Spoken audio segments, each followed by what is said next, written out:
ଆଜ୍ଞା ପୁଣି ଯେତେବେଳେ କିଣିବ 993 ଟଙ୍କା ଅଧିକା ଦେଇ କିଣିବେ କଣ କରିବେ? ଭାରି କଷ୍ଟ ହବନି ଏଇଟା ଏଇଟା ଗୋଟେ ମାନେ ଏତେ କଷ୍ଟ ହବ ଯେକି ସାଧାରଣ ଜନତାକୁ ଏବଂ ଗ୍ରାହକ ମାନଙ୍କ ପାଇଁ ବେଶୀ କଷ୍ଟ ହବ କାରଣ ଆମେ ରେଟ୍ ବୃଦ୍ଧି କରିବୁ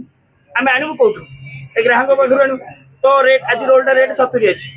ରୋଲଟା 80 ଟଙ୍କା କରିବା ଆଉ କିଛି ବିକଳ୍ପ ନାହିଁ ଆଉ ବନ୍ଦ କରିଦେବା କି ସଂସ୍ଥାଟା ବନ୍ଦ କରିହେବନି सरकार जमी गैस बिक चलिए आउे सरकार कौन करते आमको दौले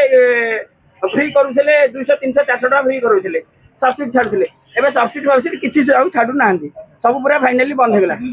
बंद कर सब्सिडी आउ दौना आगुरी 1750 आम गैस पाऊँ सब्सिडी भी पाऊँ 300 400 250 एमती समथिंग पाऊँ रागड़ी पकड़े देन तापर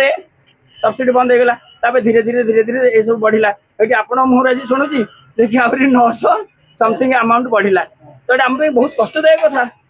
900 टंका आमर प्रतिदिन 2टा गैस दरकार 1800 टंका चिंता करूँ 1800 टंका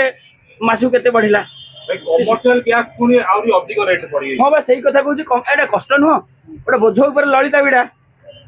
साधारण लोक यहाँ बहुत कष्ट हम आ कस्टमर को अभाव पड़े कस्टमर निजे रोषे कर खाइब सी भी पुणी गैस किण आउ होटेल आम उपर डिपेंड करनी ताऊपर भी बोझ पड़ो तो से बेटर हम कौन 10 टका अधिक हो पचे आम कि खाइबा मैंने सरकार तंटी दौची आउ नाई ना लु बाप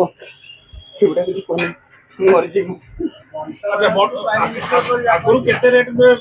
रोल चाउमिन दउतिले आ एबे वर्तमान हां रोल चाउमिन अभाव रहिला से टाइम रे रेट किछि बढ़ेला कि नाई नाई रेट वर्तमान जाय बढ़िनी एटी आपण मोर सुनिली तो कष्ट टिके हबो जदि मास 15 दिन भितरे मैनेज हे जो प्राइसटा ताहले हमें रेटटा स्टेबल रखिबो जदि नाई एटा पुनी बढ़िबो ताल तो फाइन ना वर्तमान जाय रेट बढ़िनी बढ़ियार मंतव्य नाही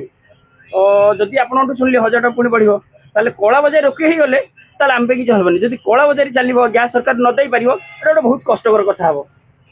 बुझी पारछन कोला बजार जेमति धरपकड़ होउची एबे प्राय जो माने गैस व्यवसाय कोला करथिले से माने कोन एबे जेल पळेलेनी जो माने मते भी दउथिले से माने भी जेल जाइछन देबे तो मु कहे कथा कोला बजार रोके ही गले गैस रेट बढ़िले आमु किछ बाधिबनी कारण आमे कोला किनेउ चाहुनु कोला किनले आमु बेसी कष्ट हो कारण एनु जदि एना 1000 टका बढ़िगला आम पे 1500 2000 बढ़ियो माने गोटे सिलेंडर आमु 5000 समथिंग पड़ियो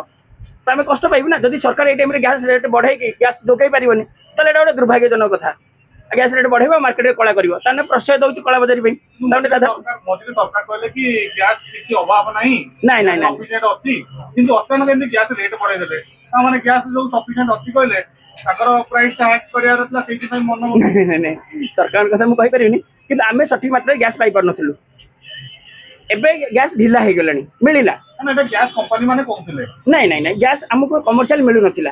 माने पर्टिकुलर कमर्शियल जो गाड़ी रे आपण कमर्शियल आसिया कथा से गाड़ी पर्टिकुलर कमर्शियल आनु नथिला काई ना हम कंज्यूमर एते मात्रा रे थिले जोरा कि कदई पालेन जब हम बंद भी दुकान दिन छडा दिन खोलु